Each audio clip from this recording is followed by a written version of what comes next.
Shalom. First and foremost, I would like to give all praises to Yahweh, Bahashem, Yahweh Shai, Bahashem Ha, Rakakwadash, Ma'amah. Double honors to the apostles of Great Millstone and the elders. Double honors to my elders as well, R1 Banyasha Allah of the Lion's Den Camp. And salutations to the fellow Akim, Awafim, the children that believe in truth and in sincerity.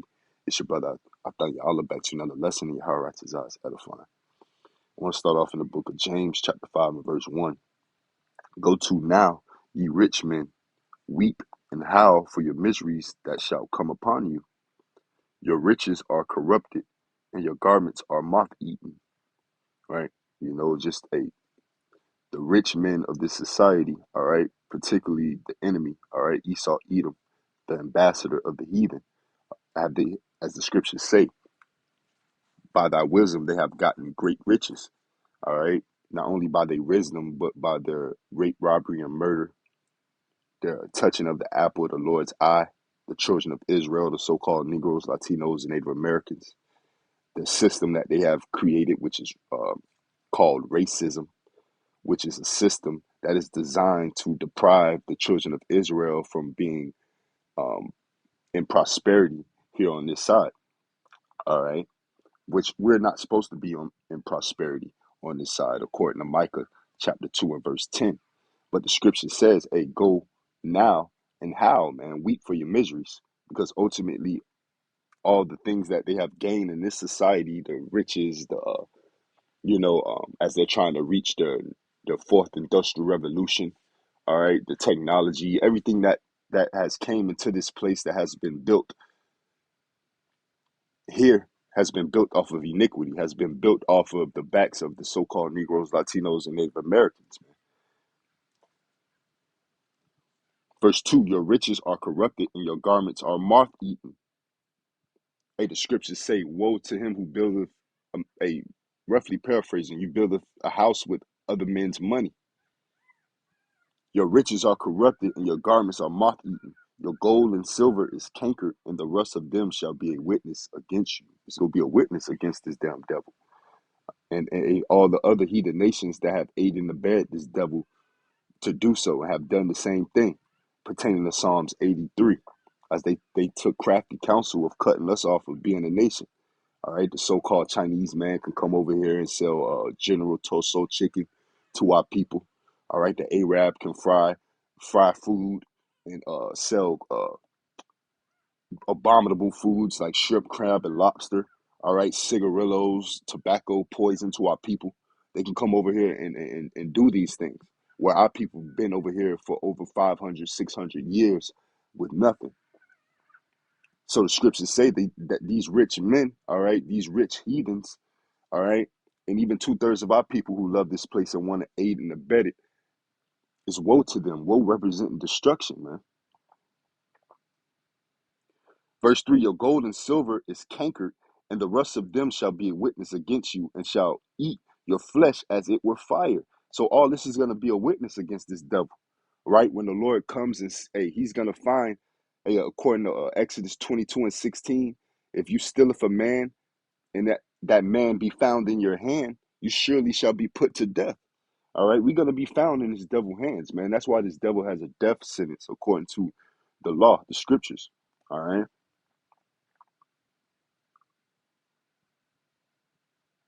So it's verse 3, your gold and silver is cankered, and the rest of them shall be a witness against you, and shall eat your flesh as it were fire. Ye have heaped up treasure together for the last days, right?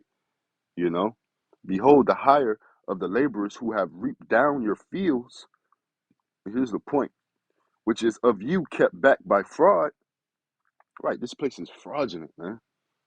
Crieth, and the cries of them which have reaped are entered into the ears of the Lord of Sabbath oath, man. And we go into that term, Sabbath oath. It means what? Armies, troops.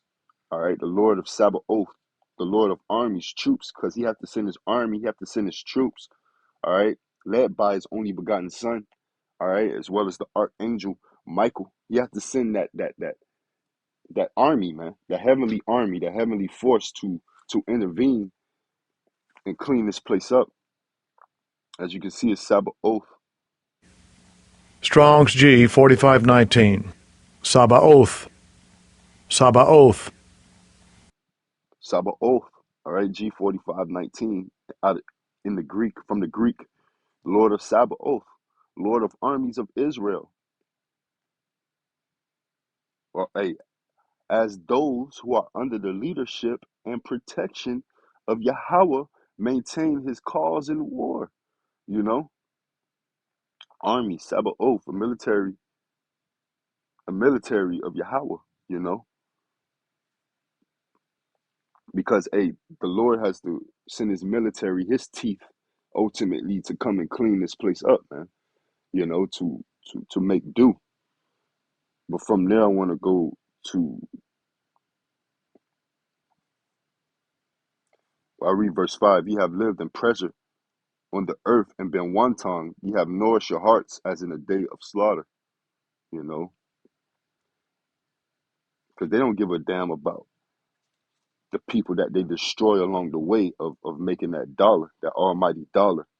And this is the book of Sirach, chapter 29 and verse 22. Better is the life of a poor man in a mean cottage than delicate fare in another man's house, man. Right. You know, and it's you know, some have that mindset.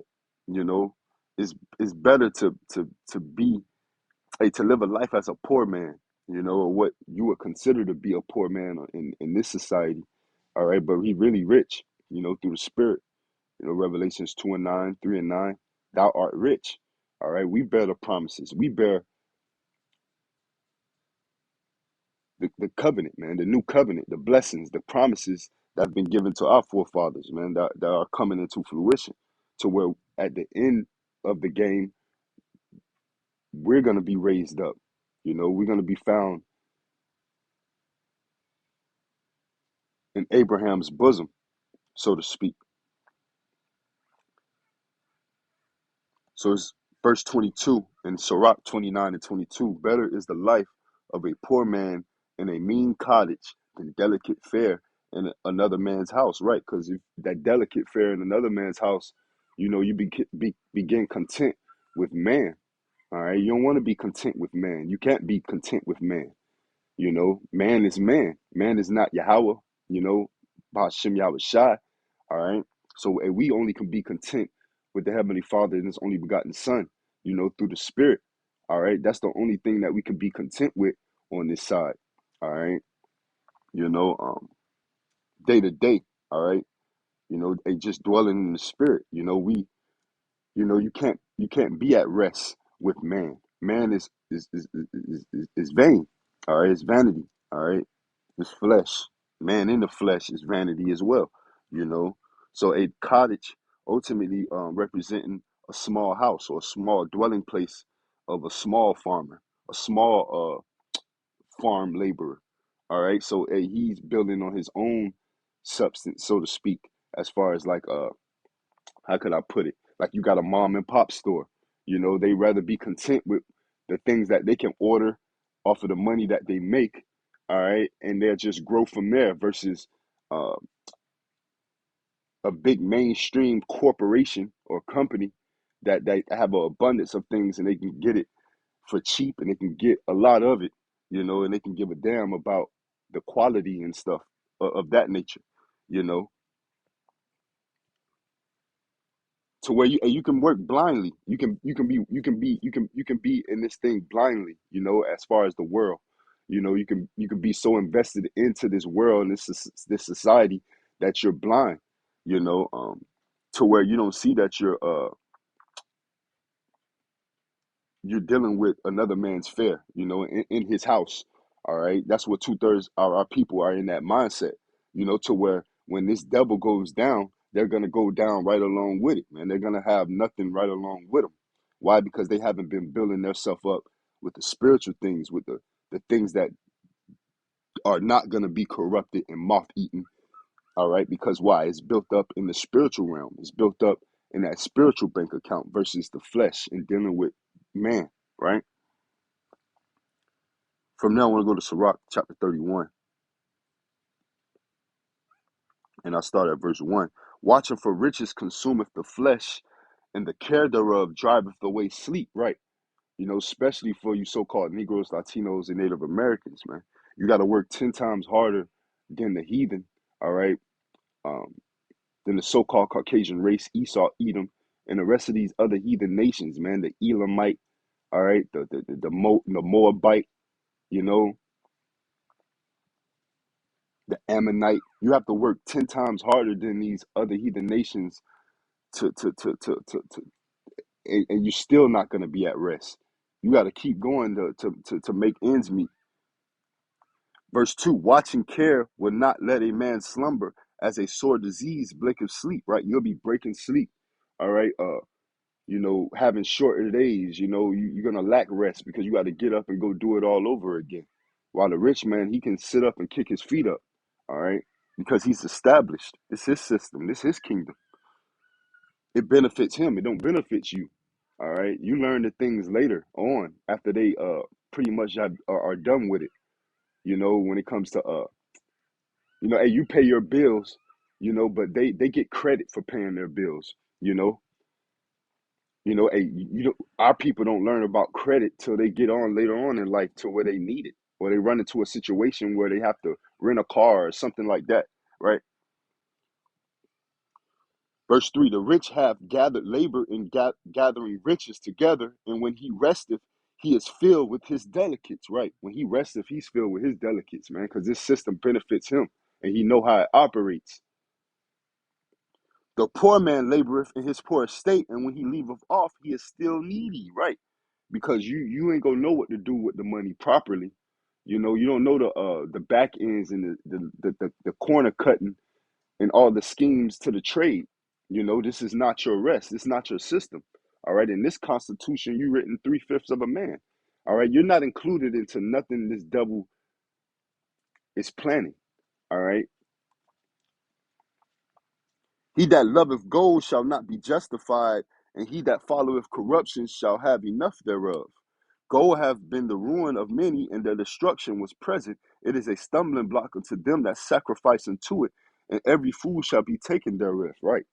It's a stumbling block. It's ultimately a trap, all right? Because it's not the end all be all, even though that's the blood of the body of this world. That's what makes this place circulate, all right? The almighty dollar, fiat currency, something that's not even real, something that's not even true. It's fraudulent. Verse 8, blessed is the rich that is found without blemish and have not gone after gold, man. Blessed is the rich that is found without blemish, man. You know, rich or poor, as long as your heart is good towards the Lord, man. That's what the Lord is looking for. Men who's dwelling on him, dwelling in his name, dwelling in his spirit, thinking upon the prophecies that's coming to pass, man. Hasten the new heaven and the new earth, which dwelleth righteousness. This Psalms 37 and 16. A little that a righteous man have is better than the riches of many wicked. For the arms of the wicked shall be broken, but the Lord upholdeth the righteous, right? The Lord knoweth the days of the upright, and their inheritance shall be forever. They shall not be ashamed in the evil time, and in the days of famine they shall be satisfied, right? Because you've been in the house of mourning this time, man. So when it comes to being in the house of mirth, you know,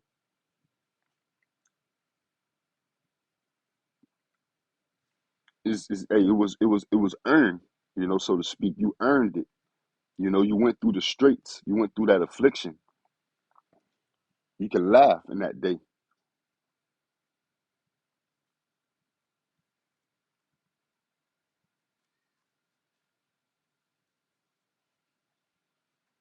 This verse 20.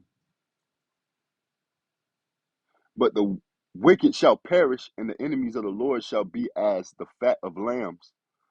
They shall consume, into smoke shall they consume away. They're going to be destroyed. They're going to be made to be taken. This is the book of Job, chapter 27, verse 16. Though he heap up silver as the dust and prepare raiment as the clay, he may prepare it, but the just shall put it on, and the innocent shall divide the silver. He buildeth his house as a moth, and as a booth that the keeper maketh. The rich man, right? And you ultimately he's working towards what the Lord is gonna give us. He's ultimately just gathering it up and sectioning it off with these heathens and with these other nations to where, hey, when it's all gathered and collected, he's gonna divide it against the just, man. He's gonna cut the heathen off. They done their duty. They done their job, man. Man's goings of the Lord. According to Daniel 4:17, all right, the Lord ruleth in the kingdom of men, man.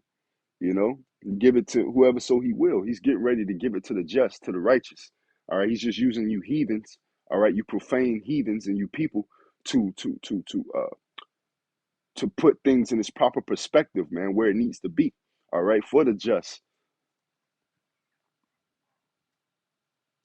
This is Job 27:17. He may prepare it, but the just shall put it on, and the innocent shall divide the silver. He buildeth a house as a moth, and as a booth that the keeper maketh. The rich man shall lie down, but he shall not be gathered. He opened his eyes, and he is not. Terrors take hold on him as waters. A tempest stealeth him away in the night, right? He go disappear. It's go be gone like a dream. The east wind carrieth him away, and he departeth, and as a storm hurleth him out of his place. For Yahweh Bashem Yahushai shall cast upon him and not spare. He will flame feet out of his hand. Men shall clap their hands at him and shall hiss him out of his place, man. Right? He's gonna be he's gonna become the spoils of war. All right, booty, the loot, right? To where people go spoil him.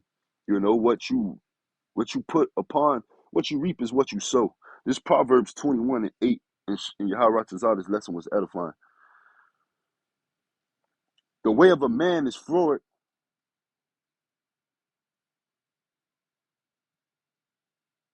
Salakia.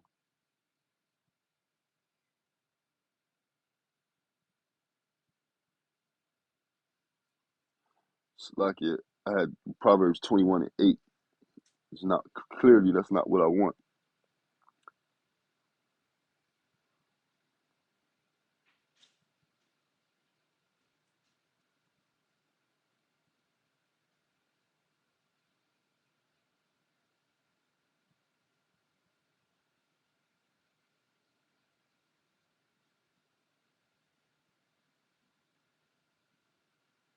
But I'll read Proverbs 21:6. The getting of treasures by a lying tongue is a vanity tossed to and fro of them that seek death. The robbery of the wicked shall destroy them because they refuse to do judgment.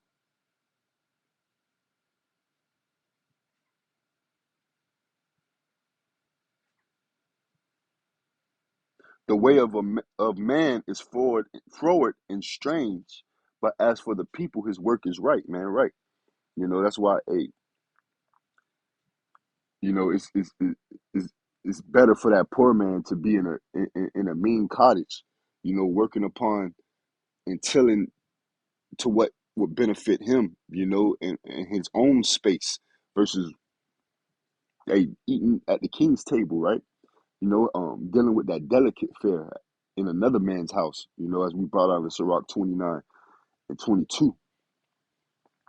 you know, because man is froward, man.